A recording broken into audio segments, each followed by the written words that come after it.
नमस्कार। आज स्पेशल कार्यक्रम है जिसमें कुछ ज्योतिष से संबंधित प्रश्नोत्तरी हम आपके लिए लेकर के आए हुए हैं, प्रश्नों के उत्तर। और ये बहुधा पूछे जाने वाले प्रश्न हैं, अक्सर हमारे दर्शक पूछते हैं। प्रश्नों को हमने लिख लिया है और पहले मैं प्रश्न बता देता हूं, फिर उनका उत्तर देंगे।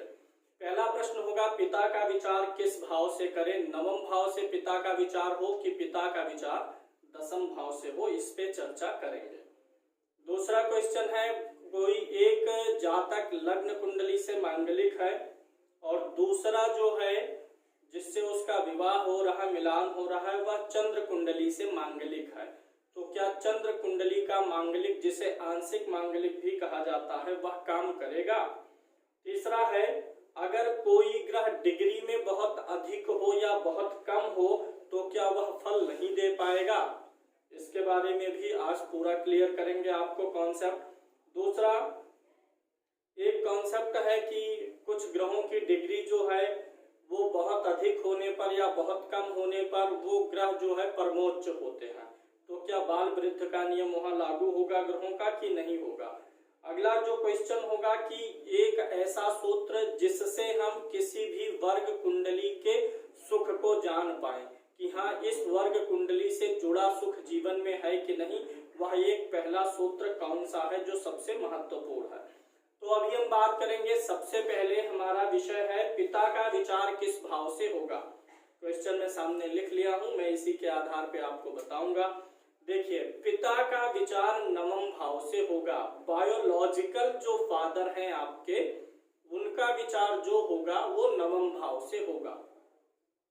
पंचम भाव से संतान का विचार होता है। कोई भी स्त्री पुरुष है, उसकी कुंडली में उसका जो फिफ्थ हाउस है वो उसके संतान का है।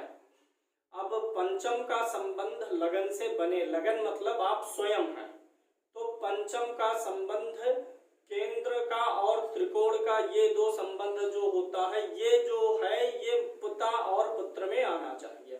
तो अगर हम पंचम भाव को और लगन को देखेंगे तो एक दूसरे से त्रिकोणीय संबंध बनाते हैं, तो पिता का विचार नवम भाव से ही देखना है। प्राचीन काल में क्या होता था कि पुत्र का जो नाम होता था वह पिता के नाम से, आज भी बहुत जगह देखेंगे आप, पिता के नाम से जुड़ा हुआ है। पिता के यश, प्रसिद्धि, काम काज से ही पुत्र का नाम जुड़ जाता था। तो जो दसम भाव होता है ये हमारा, ये पिता के यश प्रसिद्धि का होता है, पिता के प्रगति का, क्योंकि नवम से कौन सा भाव है? ये दूसरा भाव है।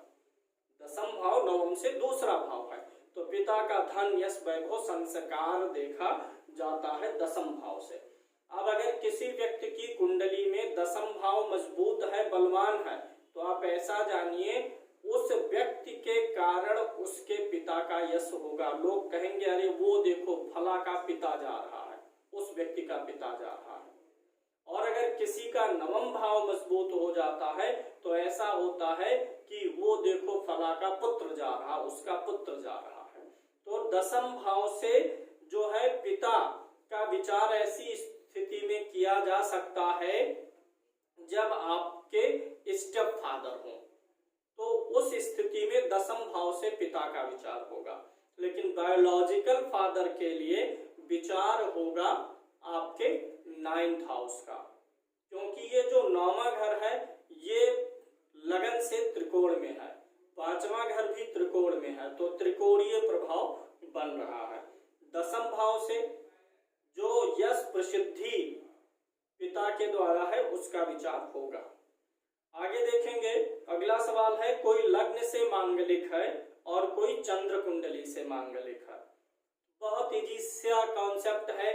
देखिए, ज्योतिष में ऐसा कुछ भी नहीं है जहां आपको कोई एक्स्ट्रा सोर्स चाहिए। सीधे सीधे हर चीज का अर्थ समझ लीजिए, आपको कॉन्सेप्ट क्लियर होगा। लग्न कुंडली किसे कहते हैं? लग्न मतलब क्या है? शरीर है। सभी 12 घरों में लग्न को सबसे महत्वपूर्ण माना गया है। तो यहाँ पे लग्न मतलब क्या है? शरीर हो गया, आप स्वयं हो गए।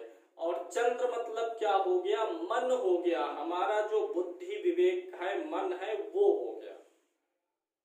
तो अगर एक व्यक्ति लग्न से यानी शरीर से मांगलिक है और दूसरा दूसरा मन से मांगलिक है, चंद्रमा मतलब मन से, तो दोनों का कोई मेल नहीं है।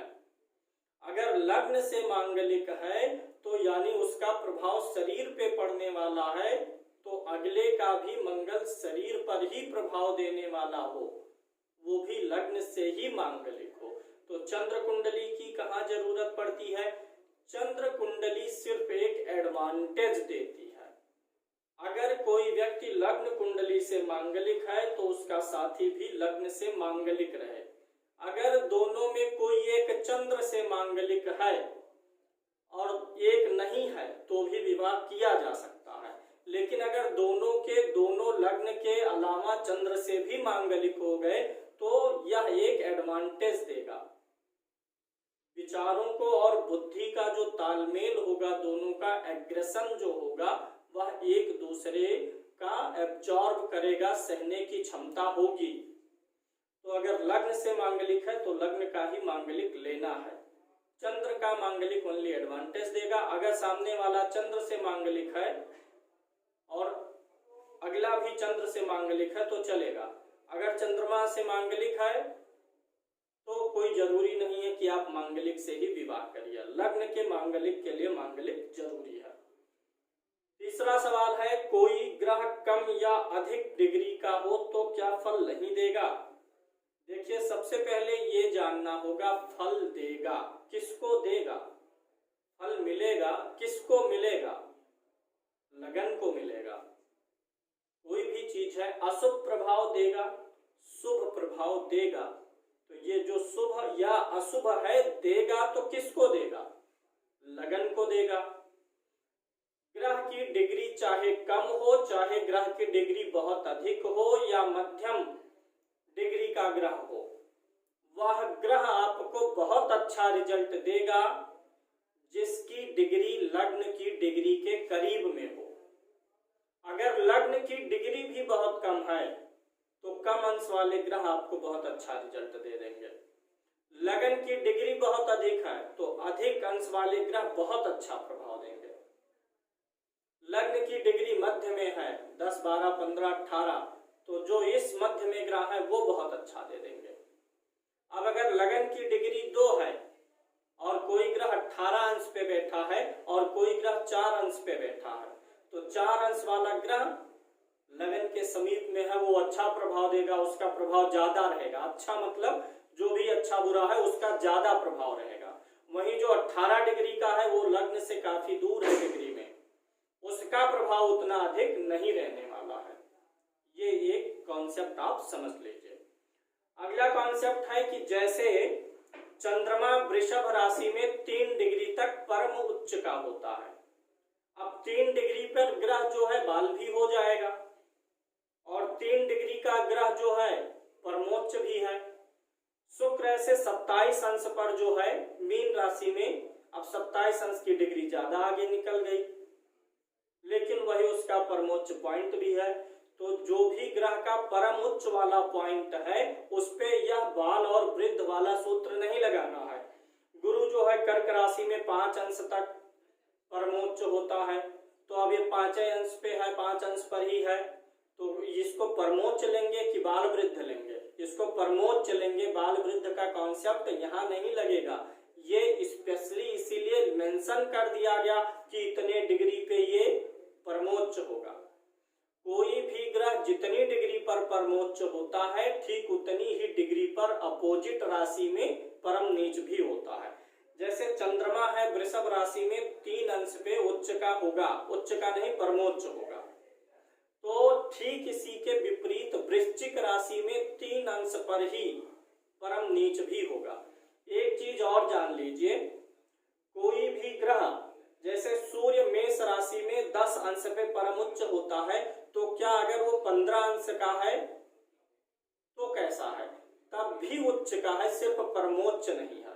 पूरी राशि उच्च की होगी, सिर्फ एक जो पॉइंट बताया गया है बिंदु वह परम उच्च का है, शेष पूरी राशि में ग्रह उच्च का रहेगा ही रहेगा, यानी अच्छा रहेगा ही रहेगा। शनि तुला राशि में 20 अंश का परमोच्च होता है, तो अगर 20 अंश पे नहीं है, 7 अंश पे है, 25 अंश पे है, तो परमोच्च नहीं है तो भी उच्च का है। मैं एक बार आपको बता देता हूँ, सूर्य मेष राशि में 10 अंश तक, चंद्रमा वृषभ राशि में 3 अंश तक, मंगल मकर राशि में 28 अंश तक, बुध कन्या राशि में 15 अंश तक परमोच्च होता है, गुरु कर्क में 5 अंश तक, शुक्र 27 अंश तक मीन राशि में, और शनि जो है तुला राशि में 20 अंश तक उच्च का होता है। ये जो उच्च के पॉइंट हैं, जितने डिग्री पर परमोच्च होता है, ठीक उसी की विपरीत राशि में उतने ही डिग्री पर परम नीच का होता है। परम नीच ज्यादा खराब है, नीच उससे कम खराब है, परमोच्च बहुत अच्छा है, उच्च उससे कम अच्छा है लेकिन अच्छा है।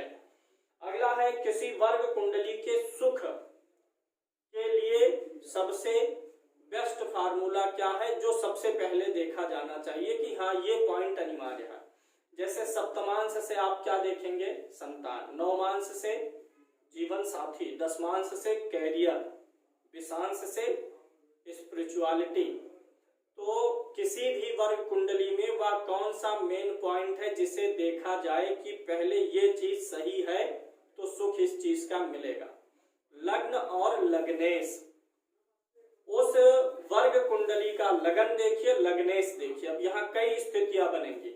अगर किसी वर्ग कुंडली के लग्न में नीच का ग्रह हो, लग्नेश नीच का हो, वर्ग कुंडली में कई विरोधी ग्रह एक दूसरे के बैठे हों, तो ये उस चीज के सुख में कमी लाएंगे।